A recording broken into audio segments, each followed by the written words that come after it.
Cedric Golden here with my colleague Suzanne Halliburton, the Big 12 beat writer at the Statesman, and UT football beat writer Ryan Autullo. Let's talk about that Big 12 championship game, which might be making its way back to us. They did it up from 96 to 2010.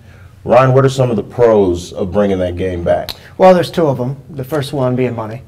And by having a championship game, the Big 12 could possibly net $30 million. You divide that over 10 teams, assuming they don't expand, that's an extra $3 million per team.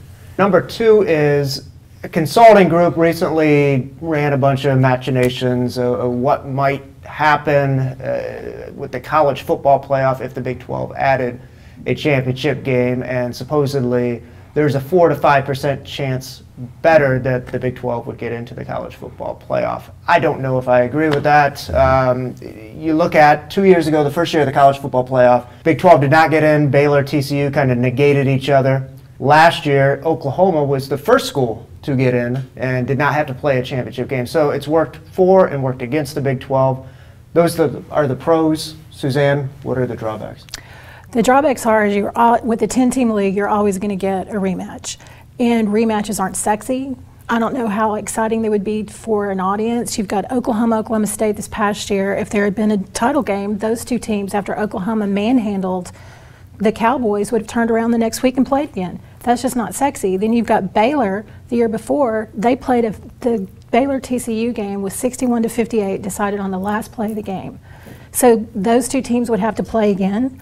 I mean, the first game was already one of the top 5 games in the country that year, and I don't think playing a game would have got either one of them in. You're also going to risk the fact that a team that gets beat in the title game will not make the 4-team playoff, and the Big 12 has seen teams like Texas and Kansas State, maybe not Oklahoma, lose chances to play for a national championship because of a title game. So those are the drawbacks in my mind. You know, and for me, I think when you're talking about the money, they love money, and this thing's all about the money. That's probably going to be the deciding factor. We know it's not going to happen this year. The ADs and the presidents are meeting in Irving at the end of the month, and they're going to talk about it, but they're probably not going to come to any big decision. Looking forward, Ryan, do you think it happens? My gut tells me no, that $30 million is enticing, but when you break it down, does Texas care about another $3 million? Of course they do. They're greedy.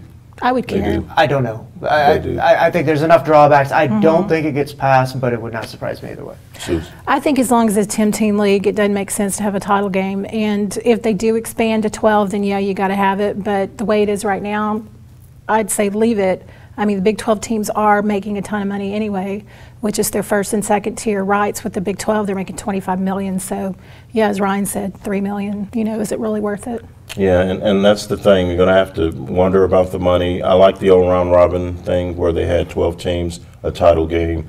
The South dominated, but we live in the South, so that's not a big deal to us. We kind of like that. So, but as far as developments moving forward, just check us out on statesman.com and hookem.com. I'm Cedric Golden for Suze and Ryan. We'll see you next time.